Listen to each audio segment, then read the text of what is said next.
Usaping Claire Castro pa rin tayo. Never ending ang controversy sa mga pahayag niya. Kaya maraming nagre-react. Ito, mismo si Senator Chis Escudero na ang nag-react sa kanyang latest na pahayag. Okay? Sa post ni VOVPH posted 2 hours ago. Sabi niya, Escudero on attorney's impeachment remarks. Attorney si Castro. Claire Castro. Let's just forgive. So, itong si Attorney Castro na-interview sa DWPM noong February 26 tungkol sa Claymore. Dumadami daw ang Claymore ng katawan, mga tao, na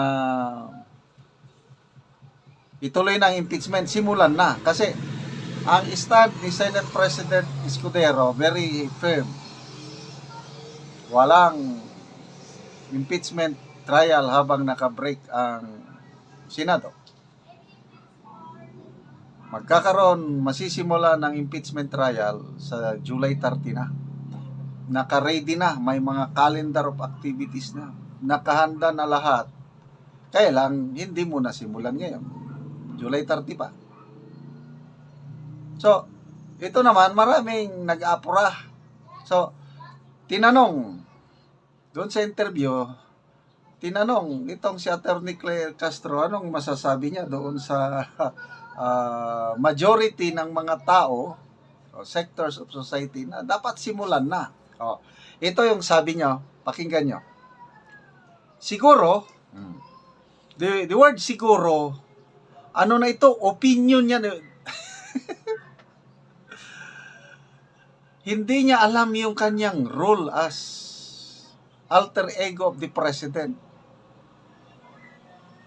Siguro, kung majority ang gusto na umpisahan na ang impeachment trial, mas maganda sila ang makipag-ugnayan sa Pangulo. Sila ang sumulat. Sila ang mag-request kahit hindi kumikilos ang Senate President. Very clear. Opinionated. Ang dami ng yung vlog ko kahapon dahil sa Executive Order number 74 tungkol sa Pogo, total ban ng Pogo, ang isinagot niya, SIM card. Hindi niya alam yung Executive Order 74. Tinatawag na siya ngayon na attorney SIM card. Ito naman, dahil opinion, nagsasabi siya ng opinion, pwede ring attorney opinion. Opinion niya ito. So, si Senate President Escudero naman, tinanong siya ngayon ng media. Alam mo, ang media mahilig yan eh. Yan ang mga news bites nila. Mga konting controversy. So, Senator Escudero, anong masasabi nyo? Yung pahayag ni Attorney Claire Castro na kahit wala kayong kilos, ang mga tao na gustong maumpisa ng Senate trial, sila na ang sumulat sa Pangulo. So, public claimor. Para ang Pangulo, magtawag na siya ng special session kahit walang initiative ang Senate President. So, siyempre, ang Senate President sasagot. Anong sagot niya? Na-open pa siya? Hindi naman. Very forgiving, very understanding si Senate President Escudero. Ang sabi niya ganito, hindi siya na-open mabait. Sabi niya, patawarin na lang natin siya.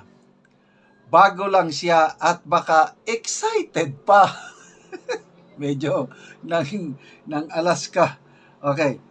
Nakakaligtaan lang siguro niya na siya ang tagapagsalita ng Pangulo. Yan, nilecturean na siya. na anumang sinasabi niya sa mikroponong yan ay galing sa Pangulo. Na duda ko ang sinabi niya kabilang na yun ay galing mismo sa Pangulo. Ano ba? Galing ba sa Pangulo itong ang mga tao susulat na lang sa presidente? Galing ba yan sa Pangulo? O galing mismo sa utak, puso, bunganga ni Atty. Claire Sarli? Ay, nako. Sa tignan natin people who reacted. 3,900 people who reacted, 3,400 tumatawa. Tinatawanan nila si Atty. Claire Castro. Yung 420 naman like. Siguro itong like nila yung sagot ni Senate President Escudero na patawarin na lang natin siya dahil excited pa, baguhan pa. But alalahanin niya na tagapagsalita siya ng Pangulo, anumang salita na lumalabas sa kanyang bunganga ay galing sa Pangulo. Naku, ano pa naman ang Pangulo? Ano pa? Ana Mendoza Kalan, mga comments na tayo. Nasobrahan daw kasi kakakain ng Jollibee, bida-bida.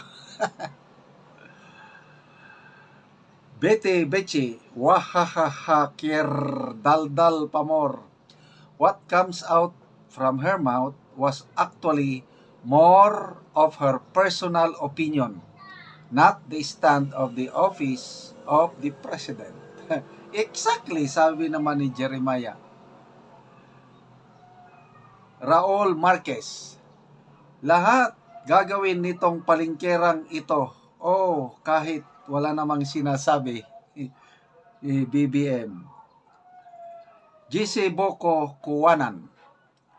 Somehow si ate po ay minsan nagjojok lang. Hayaan na natin at ilang araw ngayon bago na ang nakatayo dyan. Di pa tayo nasanay. Emma Rabaya, nakaligtaan ni Madam na ang trabaho niya ay tagapaghatid ng impormasyon sa mga kaganapan sa loob ng Malacanang doon sa taong bayan. Hindi magpahayag ng opinyon. Isa pang pahayag niya, yung tungkol sa PhilHealth issue, sakaling